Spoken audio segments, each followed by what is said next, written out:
Hello friends. तो आज हम आपकी हिंदी साहित्य की सीरीज़ का नेक्स्ट पार्ट लेकर के आए हैं, जिसमें आपने पिछली वीडियो देखा होगा। अगर नहीं देखा है तो डिस्क्रिप्शन में मैं उसका लिंक डाल दूँगी, आप उसको भी देखिएगा ज़रूर। 17 क्वेश्चंस हम उसमें कवर कर चुके हैं। आपके जो भी NVS, KVS, DSSB या एनी कॉम्पिटिटिव एग्ज़ाम्स जो आपके होते हैं हिंदी के, उसमें जो भी साहित्य से रिलेटेड क्वेश्चंस आपके आते हैं वही प्रीवियस क्वेश्चंस हमने इस सीरीज़ में लिए हैं। आई होप कि आपको बहुत हेल्प इस सीरीज़ से होने वाली है। तो कृपया करके पूरी इस सीरीज़ को लगाएं, सुनें अच्छे से और समझें। तो स्टार्ट करते हैं हम इस सीरीज़ को। इसका पहला क्वेश्चन नंबर 18 है, प्रभु जी तुम चंदन हम पानी। इस पंक्ति के रचनाकार कौन है? तो ये संत रैदास हैं। नेक्स्ट है आपका, केशव कही न जाई का कहिए। यह पंक्ति किस कवि की है? तो यह तुलसीदास की है। मैं ये चारों ऑप्शन आपको नहीं पढ़ के बता रही हूँ क्योंकि इससे वीडियो बहुत लॉन्ग हो जाती है, और क्योंकि हमारे आंसर तो शो हो ही रहे हैं तो इसका कोई मतलब भी नहीं बनता है।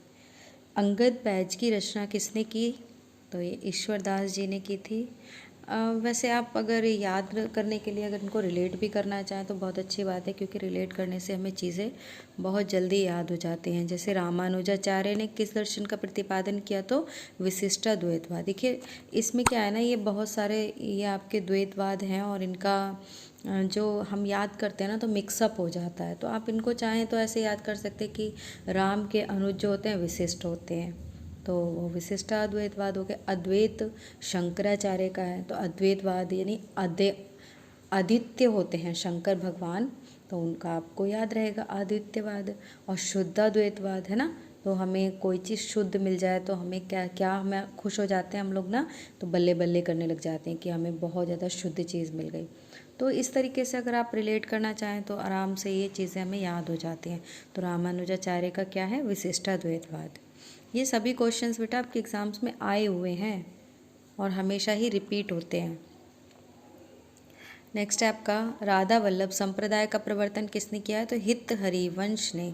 देखिए राधा जी क्या करती हैं? सभी वंशों का हित करती हैं, किसी का हित थोड़ी ना करती हैं। कबीर किस शासक के समकालीन थे? सिकंदर लोदी के। प्रेम को पंथ कराल का महा, तरवारी की धार पे धावनो है। इस पंक्ति के रचयिता बोधा हैं। तो आप देख सकते हैं कि प्रेम के पद का जिसे बोध हो जाए उसे तलवार की धार से कोई मतलब नहीं होता। ये मैंने अर्थ नहीं आपको बताया, रिलेट किया है, ताकि ये जब पंक्ति ये आपकी पंक्ति जब एग्ज़ाम में आए तो आपको एकदम से याद आ जाए कि प्रेम के पद का बोध जिसे हो जाता है उसे तलवार की ज़रूरत ही नहीं पड़ती, या तलवार की धार उसे काट नहीं सकती। इस तरीके से आपका ये रिलेट हो गया। अब ये कभी आप भूलेंगे ही नहीं। तो शिवराज भूषण ग्रंथ अलंकार से रिलेटेड है आपका। हाँ, तो देखिए शिवराज भूषण कितना अच्छे से नाम दिया हुआ है ना इसमें। तो राजा जो होते हैं ना वो भूषण यानी अलंकार पहनते हैं, है ना। बिना गहनों के तो आपने देखा होगा कि राजा वगैरह कोई रहते ही नहीं है। तो ये भी आपका रिलेट हो गया अच्छे से, आपको ये भूलेंगे ही नहीं कि शिवराज भूषण क्या है, अलंकार से रिलेटेड है। तो निम्न में कौन सी रचना एवं रचनाकार का युग्म सही नहीं है? तो ये नेक्स्ट हम देख लेते हैं। यहाँ पे आपका काव्य निर्णय भिखारीदास। नेक्स्ट रस रहस्य कुलपति मिश्र, रस विलास चिंतामणि। पता है क्या होता है ना, ये सारी रचनाएं हम पढ़ तो लेते हैं लेकिन हमारे दिमाग में मिक्सअप हो जाती हैं, तो उसके लिए ना रिलेट करना सबसे बढ़िया रहता है। जैसे काव्य निर्णय, बेटा मैं यहाँ एक अच्छा सा रिलेट बता तो आपको दूंगी लेकिन वो थोड़ा ना उसको माइंड नहीं कीजिएगा। देखिए काव्य का निर्णय क्या होता है? भिखारी नहीं ले सकता। और रस रहस्य यानी हर कुल में कोई ना कोई रहस्य होता है।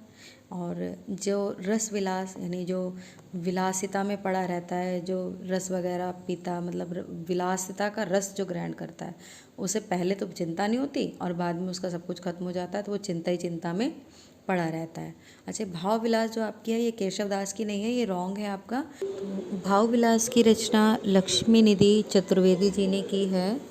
तो आप ध्यान दीजिएगा इस पर। नेक्स्ट है आपका 27 प्रबोध पचासा ग्रंथ के रचयिता कौन है? तो ये पद्माकर हैं। ऋतिकाल को अलंकृत काल नाम किसने दिया है? मोस्ट इम्पॉर्टेंट है बेटा, इम्पॉर्टेंट तो वैसे सभी हैं बट ये रिपीट ज़्यादा होते हैं।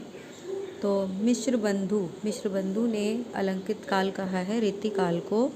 मैंने आपको पिछली वीडियो में भी बताया था कि मिश्र बंधु जो है 3 भाई थे जिन्होंने प्रारंभिक काल कहा था आदिकाल को, और इनके नाम हैं गणेश बिहारी मिश्र, श्याम बिहारी मिश्र और सुखदेव बिहारी मिश्र।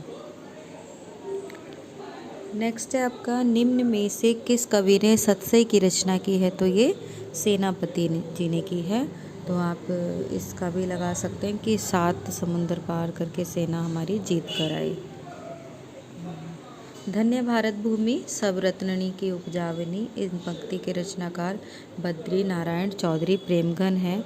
देखिए आपको कितने अच्छे से आप इस पंक्ति को रिलेट कर सकते हो, कभी एग्ज़ाम में आ जाए तो आप भूलेंगे नहीं कि भारत भूमि पर अन्न उपजाने के लिए, अन्न धन उपजाने के लिए घन से वर्षा का बरसना, बदरा का बरसना बहुत ज़रूरी होता है ना।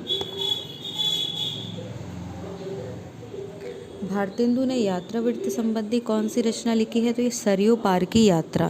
बेटा एक मोस्ट इम्पॉर्टेंट इसमें आपका टॉपिक है कि सरयू पार की जो यात्रा है ये आपका पहला यात्रा वृत्तांत है हिंदी साहित्य का, तो इसलिए भी ये मोस्ट इम्पॉर्टेंट है।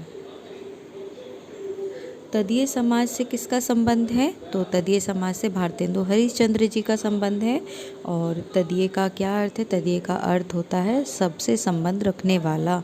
तो ऐसा समाज भारतेंदु हरिश्चंद्र ने इसकी स्थापना की। राम वृक्ष बैनीपुरी की कौन सी कृति यात्रा व्रत की है? तो पैरों में पंख बांधकर। तो यात्रा है, पैरों में पंख बांधकर हम घूमने गए। कहाँ पर चढ़ गए? तो वृक्ष पर चढ़ गए। तो जब भी आएगा पैरों में पंख बांधकर, आपको तुरंत याद आएगा कि पैरों में जब हमारे पंख बांध लिए तो हम तुरंत वृक्ष पर बैठ गए, है ना। तो ये यात्रा है, यात्रा वृत्तांत है, इसको भी आप ध्यान रखिएगा। तो इसी के साथ हमने 33 क्वेश्चंस कंप्लीट कर लिए हैं और बाकी के क्वेश्चंस आपको नेक्स्ट वीडियोस में मिलेंगे। और ये आपके टेस्ट के लिए 2 क्वेश्चंस मैंने दिए हैं, एक पिछली वीडियो से है और एक आगे आने वाली वीडियो से है। आप मुझे बताएं अगर आपको ऑप्शंस की ज़रूरत होगी तो मैं अगली वीडियो में आपको ऑप्शंस भी लगा कर दूँगी। तो आदिकाल को प्रारंभिक काल का नाम किसने दिया और भारत भारती का प्रकाशन किस वर्ष हुआ? तो मुझे कमेंट बॉक्स में इसके आंसर दीजिए।